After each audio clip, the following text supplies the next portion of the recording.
Con todo esto de las enfermedades, coronavirus, infecciones, etcétera, etcétera, venimos hablando qué pasa con aquellos pacientes que tienen ciertas enfermedades oncológicas y sus derivados, ¿no es cierto? Por eso vamos a estar hablando con la doctora Mariana Degani. Ustedes saben bien que es médica ginecóloga, especialista en lo que tiene que ver con fertilidad y, reproducción humana. Y en esta materia siempre uno se pregunta, ante un momento de alguna de las partes que tengan alguna enfermedad oncológica, ¿esto impide tener hijos, por ejemplo? Hola Mariana, ¿cómo te va? Muy buen día, ¿cómo estás? Hola Horacio, buenos días, muy bien. Bueno, gracias por Bueno, atendernos, ¿eh? no, por favor. Te deja Eh, dormir la gordita Alfonsina, ¿no? Albertina. Albertina. Sí. ¿Te Me deja deja dormir o dormir, no? me deja dormir. Sí, es buenísima. La verdad que no me puedo quejar. Bueno, 3 semanitas. 3 semanas tiene. 3 semanas cumple el sábado, mañana. Ok. Si no hubieras podido quedar embarazada, te recomendaba una buena médica que conozco, ¿sí? Está Bueno, muy bien. contame, aquellas personas que tienen o padecen ciertos problemas oncológicos, ¿pueden tener hijos? Bueno, es muy importante hablar de esta problemática y por qué es tan importante hablarla, Horacio, porque las enfermedades oncológicas no solo afectan a personas en edad adulta, sino también afectan a niños y adolescentes. Ajá. De esos niños y adolescentes que padecen una enfermedad oncológica, el 80% va a sobrevivir a la enfermedad. Va a tener efectos secundarios causados por la enfermedad y por el tratamiento. Y entre ellos se encuentran, por ejemplo, los problemas de fertilidad. Claro. Con respecto a las personas más grandes, alrededor de 1 de cada 10 mujeres en edad adulta que tenga una patología oncológica va a tener menos de 45 años. Muchas mujeres menores de 45 años todavía no completaron su maternidad o todavía ni siquiera tienen chicos. Y la realidad es que los tratamientos oncológicos como la radioterapia o la quimioterapia afectan la capacidad de tener hijos después, afectan la posibilidad de Siempre hay generar efectos óvulos, secundarios la posibilidad entonces. de generar espermatozoides.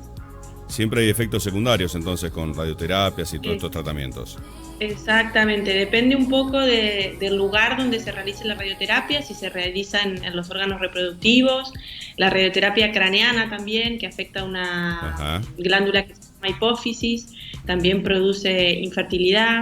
Ajá. Después, la quimioterapia, según los distintos tipos de drogas que se usen, hay drogas que son muy gonadotóxicas, decimos nosotros, es decir, que afectan muchísimo los ovarios y los testículos. A ver, entonces para entenderte un poco mejor, ¿es lo mismo, es cualquier cáncer, es lo mismo, pasa tanto en hombres como en mujeres, es lo mismo a cualquier edad o difiere, depende del tipo de enfermedad que posea el paciente? Depende del tipo de enfermedad que posea el paciente y depende de la droga que utilice para realizar la quimioterapia y la cantidad y el lugar de la radioterapia. También Ajá. depende según la edad. A menores edades, menor afectación de la capacidad reproductiva, a mayor edad, mayor afectación. Es muy importante que afecta a hombres y a mujeres. Mira vos. En los hombres es muy difícil predecir la probabilidad de infertilidad. En los hombres hay 2 tipos de células que se pueden afectar, que son las precursoras de los espermatozoides, que son las espermatogonias tipo A y las espermatogonias tipo B. Si hay una de ellas que se afecta, que es la tipo A, el hombre no puede generar nunca más espermatozoides. Wow. Eso se sabe aproximadamente luego de 3 meses de terminado el tratamiento quimioterápico, cuando el hombre se hace un espermograma. Si el espermograma tiene espermatozoides, bueno, está todo muy bien, y si no, ya no va a poder tener más hijos. Por eso es muy importante que antes de empezar el tratamiento se plantee una consulta con un especialista en fertilidad y se charlen las opciones, porque existen opciones para hombres y para mujeres para que esto para preservar ovocitos o preservar espermatozoides, o incluso se puede preservar también tejido ovárico. Ajá. Que todavía no han comenzado sus menstruaciones, o preservar tejido testicular. Todo esto hace que luego del tratamiento, si el paciente queda infértil, se utilice este tejido que se criopreservó para generar embriones y que la pareja pueda tener hijos.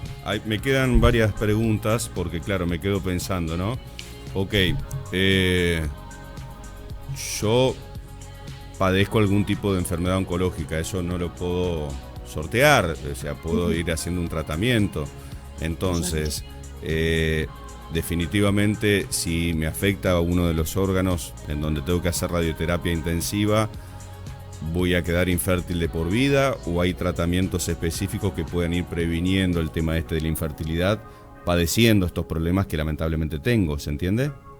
Lógico, sí, sí. Bueno, existen tratamientos, como yo te contaba, en las mujeres se pueden preservar óvulos, es un tratamiento muy cortito, son aproximadamente 15 días, o sea incluso que no retrasaría. Cuando ya me detectaron la enfermedad, detectada la enfermedad, exactamente, rápidamente actuamos. Exactamente, porque lo que suele afectar la probabilidad de embarazarse es el tratamiento para el cáncer. Ajá. Pero antes de comenzar el tratamiento para el cáncer y que se dañen los ovarios o los testículos, existe la posibilidad de guardar células. Entonces, en un tratamiento muy corto, de aproximadamente 15 días, lo que se hace es generar óvulos.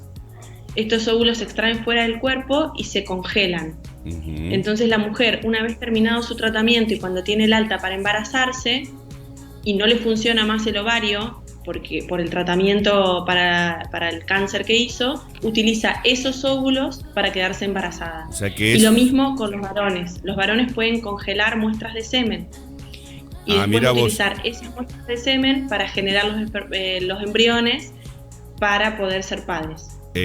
¿Semen o testículos?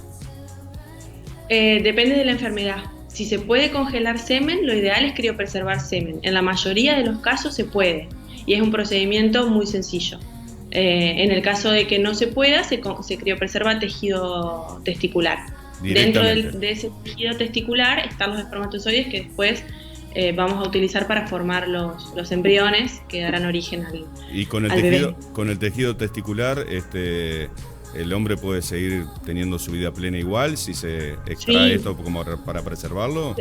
Exactamente, se extrae una partecita muy chiquita en una cirugía muy sencilla, muy cortita, y se extrae una biopsia de testículo. Es una porción mínima del testículo donde están los espermatozoides. Mirá vos, no sabía todo ese tema, es apasionante. Es decir que ustedes tienen que trabajar para cuando hay un paciente con problema oncológico en esta pareja, de manera interdisciplinaria, de la mano. Tienen que actuar antes de empezar todos los tratamientos que puedan afectar cualquiera de los órganos, como para el día de mañana, donando tanto por parte de la mujer como así también por parte del hombre, preservando y donando ciertos órganos, o esperma, o óvulos, u ovarios.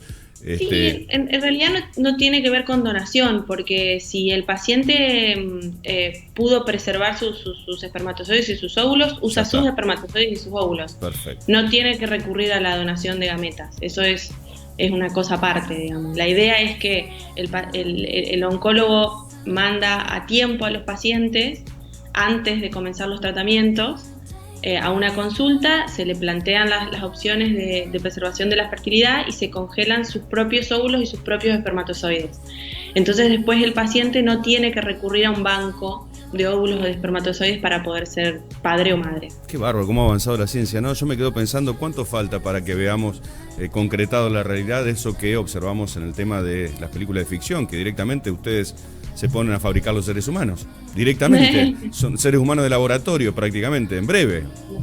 No creo que podamos porque el cuerpo humano es muy complejo, así que tanto no creo que podamos hacer, pero por suerte la medicina reproductiva ha avanzado muchísimo y hay muchas posibilidades de ayudar a los pacientes en estas cuestiones que hace 10 años eran impensadas, ¿no?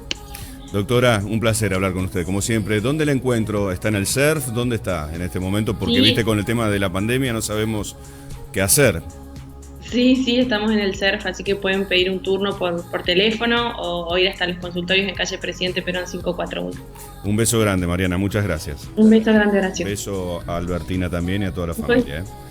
Le mando. Chao, gracias. La doctora Mariana Degani, entonces, médica especialista en el tema de fertilidad, y fíjense los avances de la ciencia. Hoy hablábamos que también las parejas, los papis, las mamis que quieran ser justamente padres, tienen alternativa de serlo, siempre y cuando, incluso teniendo o padeciendo problemas oncológicos, siempre y cuando se tomen las precauciones del caso, ¿sí? Vamos a esta recomendación comercial.